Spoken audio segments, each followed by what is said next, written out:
Doran in third, Nigel Land, Andy Stott and John Lander. They were the qualifiers. There were in fact 14 cars in that pile-up on lap number 3, and that really sorted the men out from the boys. And we have now got the men, really the hairy men, left in the final. Remember, there are 24 finalists. They all go. They've all had to work their way through a very hard way to the heats and the consolation final. Let's just have a look down the starters, because we're in amongst the blue tops there. We've got John Lander, Andy Webb's in there, Pete Doran, Danny Clark. We saw him winning one of the qualification races. Brian Tuplin, Nigel Land, and of course another race winner in the consolation final. That was John Kaiser. He's 4.95. There are the blue tops starting in this 20-lap final. Well, these are the white tops, and they have caused a fair bit of excitement. Starting at the front of the grid, and we've got their car 444 Mel Morris. Number 27 is Eddie Harrison. We saw him leading one of the earlier races for a spell. A race winner was Sam Seabrook. He's 2:30. It'd be nice if he could repeat that dose in the big final. Chris Elwell is 5:01, and Steve Bates is 3:37. He led early on in one of the heats as well. 1, 2, 3. You can see here is Chris Elwell. 3:37, Steve Bates. Remember, we saw him up front until he ran into some trouble. Coming to the yellow tops. I'll read a few of these off as they go by for you to watch for. 110 is Ray Scriven. 211 there, John Aldridge. 427 is Steve Bateman. In amongst the boys in blue. Get qualification points, remember, according to their placings. We have Brian Tuplin, 155. 459, there's Nigel Land. And now we come amongst the big boys, the superstars, the red tops. 208 there was Martin Fernahay, and they're beginning to warm up now. There, right at the back of the field, the world champion gold top Stuart Smith. We saw him working his way through, didn't quite make it. Will he make it in the final as the flag goes down? It's Mel Morris who moves straight into the lead. Mel Morris in front. Second is Chris Elwell. Third is Eddie Harrison. The white tops at the moment in front. And of course that's predictable. But they've got a long way to go, 20 laps around this Brandon circuit, and they're all over the place in the dirt on the bottom corner, and there's some fun and games up on the pit corner too, but it's still Mel Morris after that one. Chris Elwell is in second place. In third place it is Sam Seabrook now, and we've lost Bobby Burns, and we have lost on that top corner in the melee Andy Stott. Stu Smith is in 12th position. He's really made up some ground already. The leading pack is still Mel Morris in the lead. In second place now, it is Chris Elwell in third place. Well, it's a battle going on for third place, and the places are changing it all the time. That's Sam Seabrook. His race looks to be over. And the stocks are beginning to fly as Chris Elwell gets into trouble up by the pit corner. Still Mel Morris leading. In second place now.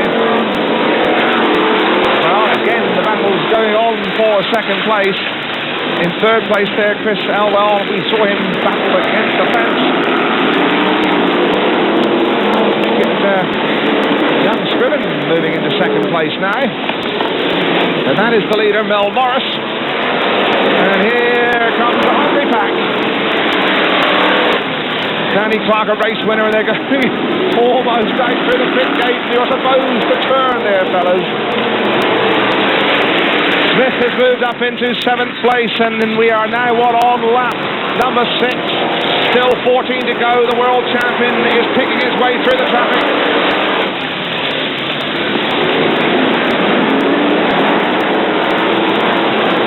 In fact, another Stuart Smith, 139, has moved up into 3rd place as well. So the two namesakes look like they're going to have a big say in this final of the British Formula 1 Stock Car Championship. There is the world champion, Stuart Smith.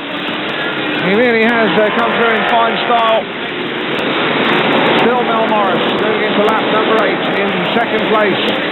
It is car 110, that's Ray Scriven. In third place, it is car 427, Steve Bateman. But there is the leader. And he's beginning to settle down a bit now. There is Stuart Smith, and he's in 6th place.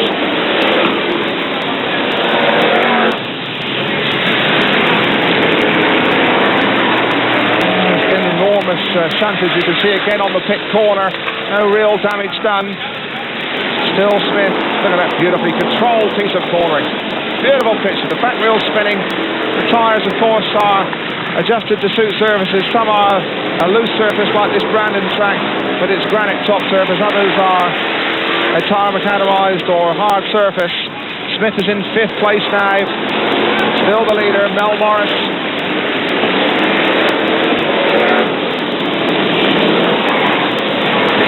We're at the halfway stage. Let's just read them off. Mel Morris leading. Ray Scrivens in 2nd place. Steve Bateman is 3rd. We've got Stuart Smith. We've got the two Smiths together, in fact, in 4th and 5th. Stuart Smith 139 is in 4th place. And Stuart Smith, number 1, is in 6th place. And in fact, it looks like the world champion's just moved by his namesake.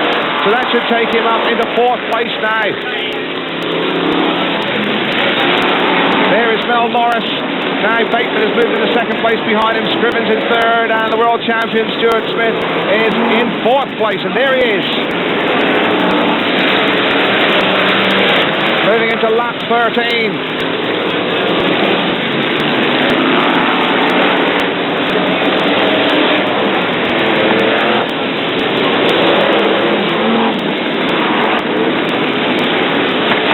Bill Smith trying to make up this lost ground.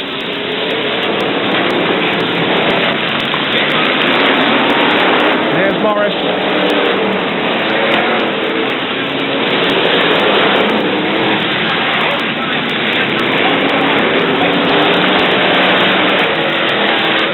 And they really are settling down a bit now.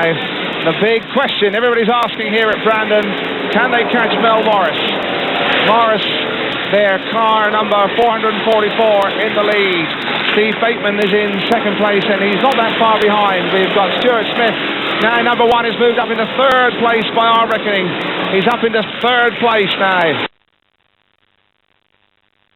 Now we've got Stuart Smith moving very, very hard on the back of Steve Bateman. He's going to swing through on the inside. He's moved up now into 2nd place, and now he's chasing hard after Mel Morris. There is the distance between the pair of them. It looks as though the world champion Vivani can stay out of trouble. He gets into a little bit of a slide around the bottom corner.